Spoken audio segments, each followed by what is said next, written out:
Me siguen ilustrando juristas ilustres que conocen, saben de lo que están hablando. Yo ni siquiera llevo aficionado, pero me la llevo gratis porque son entrevistados míos. Entonces al doctor Carlos Caro le preguntaba sobre estas cosas que son el ABC, ¿no? Pero que a veces nos estamos olvidando, porque yo creo que estamos a punto, de alguna manera, de olvidarnos de lo que es básico, que es la separación de poderes, dónde radica la soberanía popular, cómo se expresa, cómo se manifiesta, etcétera. Y decía hasta hace un instante que el Código Penal, que comienza con P, debe tener su anexo, que es el Código Político, porque nunca la política ha estado tan combinada con las penas y con el derecho penal como ahora. El doctor José Manuel Villalobos es director ejecutivo del Instituto Peruano de Derecho Electoral. Doctor Villalobos, ¿cómo está usted? Buenos días, un saludo a todos los seguidores. Muchas gracias por atendernos. El Congreso en este momento está debatiendo sobre si acata o no acata, esta palabra no me gusta nada, ¿no? Porque es una cosa medio monarca, medio, en fin. Pero bueno, si acepta o no esto, y lógicamente tiene que decir que no o no. Bueno, es una decisión difícil la que va a tomar el Congreso.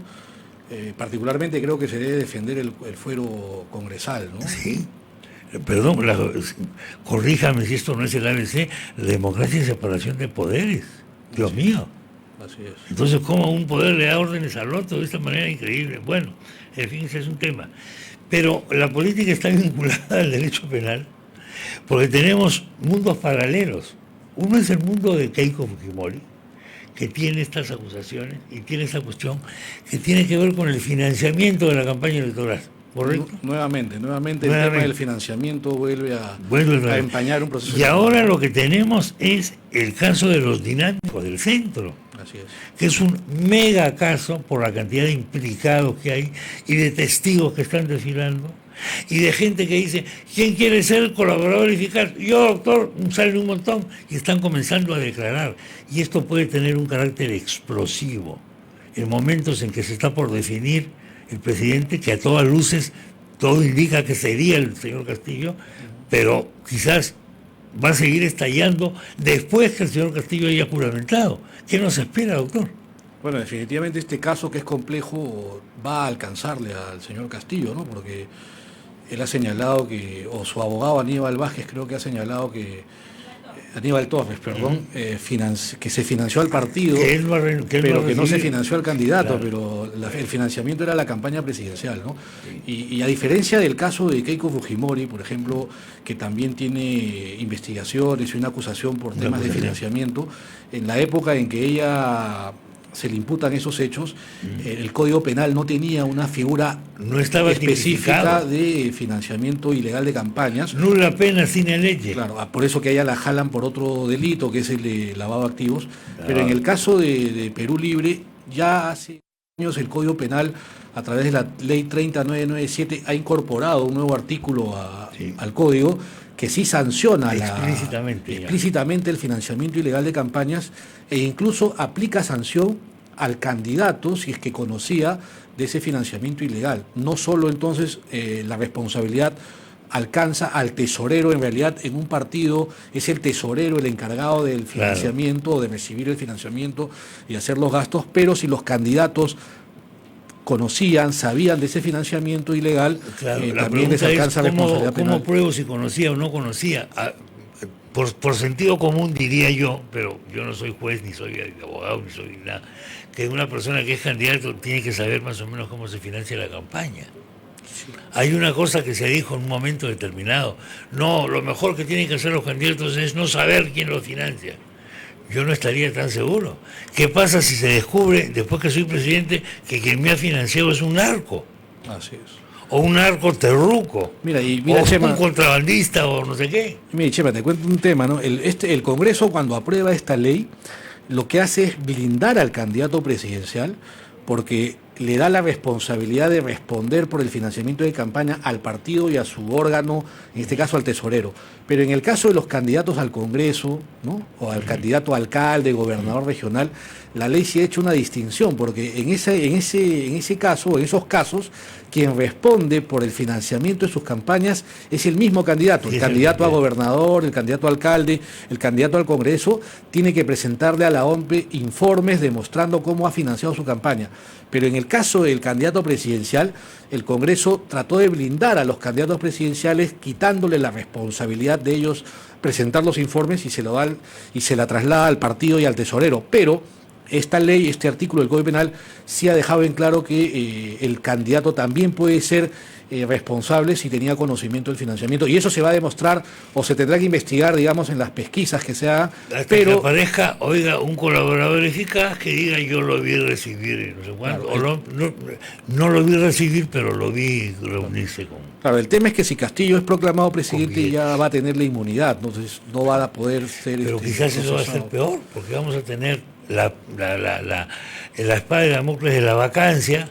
Claro, porque si el proceso en paralelo va a continuar y Cerrón y compañía sí van a ser procesados e inclusive podrían ser condenados y definitivamente ahí van a vincularlo. Sin duda que van a ser condenados. Ahora, ¿qué va a pasar? La espada de Damocles de la vacancia permanentemente vamos a tener como hemos pasado los últimos 5 años. Así es. Pero uno puede aguantar una cosa así, digo yo, ya, esto no es jurídico, esto es más político, en medio de la necesidad que tenemos de recuperarnos económicamente. Bueno, parece que van a venir 5 años turbulentos, ¿no? Muy turbulentos, es absolutamente turbulento. Están apareciendo, pues, los colaboradores eficaces o los aspirantes a colaborador eficaz. Le ruego que nos refresque la memoria y nos diga qué se requiere para que me acepten como colaborador eficaz en este caso y en otros parecidos. Sí, la Fiscalía, para que pueda admitir a un colaborador eficaz, este colaborador tiene pues que ofrecer medios probatorios, ofrecer un testimonio que sea comprobable, ¿no? Y que ayude a la Fiscalía a desenredar o a encontrar a los responsables, ¿no? Ese es más o menos la regla para que alguien pueda hacer. No basta con lo que yo diga, sino que hay que corroborarlo, hay que probarlo. Elementos a la Fiscalía. Sí, si no se aprueba tu colaboración eficaz. Y esto tiene que ser aprobado formalmente. Claro, el colaborador eficaz recibe un beneficio, digamos. Le bajan la pena, canjea la pena por los datos que da. Y es por eso que ahora la Fiscalía usa esa metodología de buscar colaboradores eficaces que tienen menor responsabilidad para que caigan pues los peces gordos, como se dice, ¿no? Claro. Sí, bueno, esa es la función de la Fiscalía también, no pensemos que esto es una cosa de extorsión, no. La Fiscalía necesita encontrar los verdaderos responsables, que no son los menores. No, claro. Porque a veces nos quedamos en los pequeños, ¿no? Como en el narcotráfico, que siempre caen los burberos. En el narcotráfico agarramos unos burberos, agarramos a estas chicas, oye, que se meten 20 pastillas de coca en el estómago y por $5,000. Pero nunca caen los que las han captado, ¿no? Porque el de arriba les da el soplo. Así es. En la aduana del aeropuerto, está pasando una rubia de ojos azules que lleva 5 kilos de no sé qué. Gracias. Y ese es el que la ha echado. Porque hay 10 más que pasan con 50 kilos. Eso está más visto ya. Sí. Y en los aeropuertos hay programas especiales de televisión sobre esto. Usted nos hace recordar, doctor Villalobos, que el 5 de julio pasado, o sea, anteayer, ¿no? Se cumplió 1 año desde que el Pleno del Jurado Nacional de Elecciones está incompleto. Sí, Chema. Y va a seguir incompleto. Y va a seguir no sé cuánto tiempo más. Y parece que lo bueno es que esté incompleto. Aparentemente, ¿no? El 5 de julio del 2020... concluyó el mandato del doctor Raúl Chanamé Orde, él cumplió sus 4 años y de acuerdo a la ley tenía que retirarse, pero el Colegio de Abogados a esa fecha debió elegir a su reemplazante, ¿no?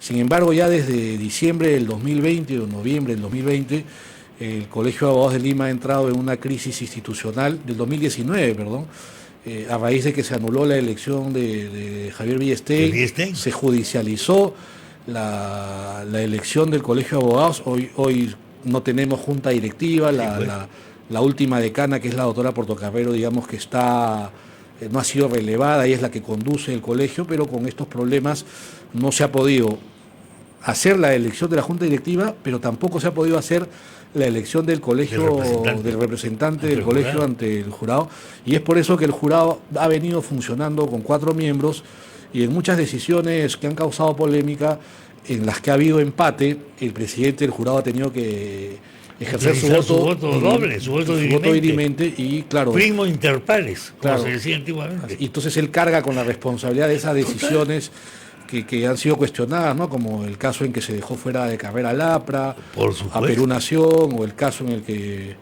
bueno, en el caso de Vizcarra no, porque ahí fue 3-1, pero digamos, en el caso de Olivera también, el que se deja fuera de carrera a Olivera, también hay voto dirimente. Entonces hay muchas decisiones que el jurado ha tomado por dirimencia, y entonces se cuestiona por qué ha surgido eso, ¿no? Si es que ha habido una mano negra de por medio que ha impedido que el colegio de abogados... Claro, bueno, uno tiene designe a su derecho pues, representante. a maliciar, Exacto. tiene derecho a pensar. Aparte de que el gremio de abogados, el colegio de abogados, más allá de que elija o no un representante ante órganos como el Jurado Nacional de Elecciones, es una entidad social importante para el país. Así es. Lo ha sido toda la vida con sus pronunciamientos, sus análisis jurídicos, las consultas que absuelve, etcétera. O sea, el prestigio del Colegio de Abogados se ve afectado por Y en esta coyunturas cuestión. como esta, por ejemplo, en la que se discute esta controversia si el Congreso debe acatar o no el fallo de la jueza, sería importante tener un colegio ¿Qué de dicen abogados, los abogados? ¿Qué dice el colegio una de abogados? opinión institucionalizada. Claro, Institucionalmente. vemos ahora que hay posiciones de abogados independientes, unos a favor, otros en contra, pero digamos no hay una opinión del gremio, ¿no? Del El gremio, que y nos eso es representa. importante. ¿Por qué? Porque, ojo, la colegiatura es obligatoria para ejercer la abogacía. Así O es, sea, no, no no, es una cosa y pagar nuestra cuota. y pagar, no es una cosa voluntaria y que se me ocurrió a mí, yo me inscribo, yo no me inscribo. Es un requisito para nosotros. Eso es obligatorio. Entonces, eso implica también una responsabilidad. Sí, yo creo que se debe evaluar para más adelante si vamos a seguir manteniendo la representación del Colegio de Abogados en el jurado, porque además es discriminatoria, porque si tú ves el artículo 178 de la Constitución, quien elige al representante es el Colegio de Abogados de Lima. La Lima sí. Pero en el Perú Lima. tenemos más de 30 colegios Claro. de abogados, en realidad En cada región, deberían en cada zona. elegir todos Todo los el colegios. colegio. Y A la nivel elección, nacional. y la elección no debería estar a cargo de un colegio, Sí. sino estar a cargo de la OMPE, para que no se entrampe por problemas institucionales como los que ahora afectan al Colegio de Abogados y que ha afectado a todo el proceso electoral, ¿no? Resulta realmente increíble. La gente dice, como si ni siquiera los abogados hacen bien las elecciones. Dios mío, se pelean entre ellos. ¿A dónde estamos llegando? Porque el abogado es, por algo se le llama doctor. Al doctor, hay 2 doctores. Ambos se supone que te deben salvar la vida. Imagínate. No Y no condenar- complicarla, ¿no? No condenarte a muerte. Y no complicarla. Otra cosa a la que usted se ha referido es el tema de las elecciones municipales. Se ha armado un debate, que en realidad no sé si toma en cuenta la ley sobre el voto de los extranjeros. Los extranjeros siempre han votado en las municipales, ¿no? Sí, Chema, se ha el Perú. generado todo un debate. Yo creo que el debate se ha generado por una mala explicación primero del Registro Nacional de Identidad de RENIEC, quien incluso en su comunicado da a entender como que votarían en elecciones regionales y municipales. Porque el proceso del próximo año tiene ese rótulo, se llaman elecciones regionales y municipales. Pero la ley de elecciones municipales, Solamente que data del año 1997, ¿no? Hace más de 24 años, otorgó el derecho a los residentes, extranjeros residentes en el Perú por más de 2 años, pero que además están inscritos en el registro, se identifican con su carnet de extranjería, a poder elegir y ser elegidos, y Claro. pueden ser candidatos en las Claro. municipalidades, a excepción de las municipalidades de frontera. ¿Eso qué significa? Que un chileno no puede ser alcalde en Tacna, ni un ecuatoriano puede ser en Tumbes, pero en los brasilero de Madre, en Madre de Dios, de Puerto en Maldonado, Bari, ¿no? Entonces, etcétera. pero en las demás de 1.800 municipalidades, si hay un vecino que es un extranjero, que ya tiene más de 2 años viviendo, que es un buen vecino y que sus vecinos que son electores lo eligen, Déjalos votar pues, por él. así es, ese sí. Déjalos votar por él. Tú no puedes imponer por una ley. Acá queremos hacer el bien a partir de la ley. Lo que sí hay que aclarar, Chema, para que no haya confusión, es que no es de ahora la RENIEC no es que les está dando el derecho, RENIEC solo está abriendo este padrón, porque además el hecho de que ya seas residente en el Perú no te da automáticamente el derecho a votar y ser elegido. Es voluntario, tú te tienes que inscribir en este registro que se ha abierto. Te identificas con tu carnet de extranjería. Va a estar abierto hasta el 3 de octubre. Los extranjeros que no se inscriban no van a participar de la elección municipal. Además, históricamente se han inscrito menos de 30 en cada proceso electoral. Tienen que identificarse con su carnet de extranjería, atención, y tienen que pagar una cuota anual. Y lo más importante, los extranjeros residentes. Y lo más importante, esto no les da derecho a votar en elecciones presidenciales, congresales, tampoco van a votar en referéndums, si es que hay un referéndum, solo, tampoco en la elección regional, solo es en la elección municipal, porque es una elección netamente vecinal. Y nuestros connacionales en otros países tienen el mismo derecho, si son residentes, postulan allá a los ayuntamientos, a las municipalidades. En los países es así, ¿no? Así es. Lo que pasa es que hay gente, lo comentábamos hace un instante, que dice, van a meter venezolanos a votar. Lo cual no es tan fácil, pues tampoco. Tampoco es tan fácil. Porque tienen que tener residencia, tienen que tener carnet de extranjería, tienen que tener una serie de formalidades. La calidad migratoria debe ser, digamos, formal, ¿no? De tener cumplir con todos los requisitos. Yo vivo acá en el Perú y voto porque se me antoja. No, voy a la cola, no es así. Gracias. O sea, hay gente que está exagerando un poco la nota, ¿no? Sí, creo que se está despertando un clima no óptimo. Hay que respetar al ciudadano extranjero que vive acá, que tiene los mismos derechos que cualquier vecino, si paga sus arbitrios, sus tributos, tenemos que reconocerlo. Además que no es de ahora, como te dije, son más de 20 y tantos años que esta ley de elecciones municipales les otorgó el derecho. Lo que sucede es que hemos entrado en un clima de desconfianza, de sospecha, de maledicencia terrible. Entonces todo nos parece sospechoso y a cada momento vemos todo tipo de conspiraciones, maniobras y cosas así. Y si además se producen situaciones anómalas, opinión, como la intervención de esta señorita o señora jueza recortándole atribuciones al Poder Legislativo, entonces la cosa se malogra aún más. O después resoluciones de la Junta Nacional de Justicia, que es otra creación, también otra entelequia creada por el poder político de turno. Porque claro, muchas de estas cosas derivan de que esas instituciones y estas elecciones derivan del poder político. Por ejemplo, el Tribunal Constitucional es elegido por el poder político, que es el Congreso. Pero es así en todas partes. O sea, de lo contrario, que tenemos una dictadura de notables, designadas a dedo por el soberano. No podemos.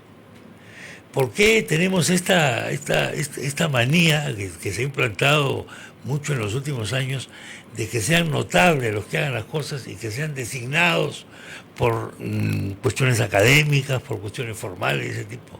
Eso es un poco raro. Sí, yo creo que parte del descrédito también del Congreso, ¿no? Y que han perdido credibilidad, pero digamos, siguen siendo nuestros representantes, ¿no? Acá se cuestiona, por ejemplo, que este Congreso no pueda elegir a los miembros del tribunal porque ya están de salida, pero ellos son congresistas hasta el último día. ¿No? No nos puede gustar, digamos, nos la puede elección. Parecer horrendo el Congreso. No, pero creo que entonces si no nos gusta hay que presentarnos pues de candidatos, ¿no? Y pelearla adentro, ¿no? O ponte, sale al medio, haz una marcha en la calle autorizada, ¿no? Sin tirar piedras, por favor, de preferencia, ni cócteles Molotov. Porque somos una marcha pacífica, tiramos unos cuantos cócteles Molotov. Pero sí creo que el Congreso debe recapacitar un poco sobre estos procesos de selección, porque no es la primera vez que son cuestionados también, ¿no? Siempre que hay un proceso de elección de los miembros del tribunal, no es la primera vez que queda paralizado, que queda con problemas. Hay varios en los que, recuerda el tema de la repartija, en que retrocedieron y dejaron sin efecto la elección. Es decir, también es que algo debe estar pasando dentro de los procesos que no son lo transparentes totalmente, ¿no? Ahora, la palabra repartija es una palabra fea, horrenda, despectiva, pero si no empleamos la palabra repartija, empleamos otra palabra, pero democracia sí es negociación, o sea, democracia es acuerdos. De cuotas, sí. Y los acuerdos son, pues, yo cedo algo y el otro me cede otra cosa. Eso es lo que hay que hacer docencia, explicarle a la población, porque si en el Congreso no hacen esta mal llamada repartija, digamos, cuotas, nunca van a llegar a los 87 votos, ¿no? Porque Jamás para que yo te dé los votos, tú me tienes que Claro. dar los votos Claro. por los candidatos que yo respaldo. Es parte de la negociación, pero se cree que esa negociación es negativa o que tiene un Claro. trasfondo, ¿no?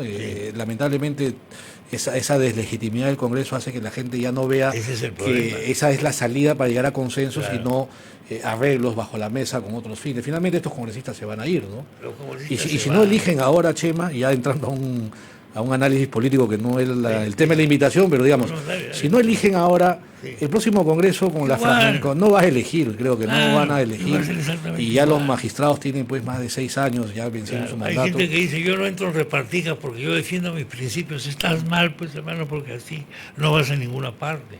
Porque la democracia significa negociación, flexibilidad, etcétera, por supuesto dentro de ciertos parámetros, no actos de corrupción ni nada que se le parezca. Así es. Pero sí dentro de ciertos parámetros y que además se le diga a la gente, sí, efectivamente, estamos haciendo concesiones. Además que este tribunal que está ya con mandato vencidos, yo me acuerdo cuando se eligió, también fue polémica su elección. No sé si te acuerdas que la congresista Nicama cambió su voto a último Claro, momento la famosa para que uno de ellos logre la votación. Es decir, pasó algo también raro y nadie finalmente cuestionó la legitimidad del tribuno elegido, ¿no? A mucha gente le parece perfectamente normal y democrático que una persona se quede años después de haber vencido su mandato.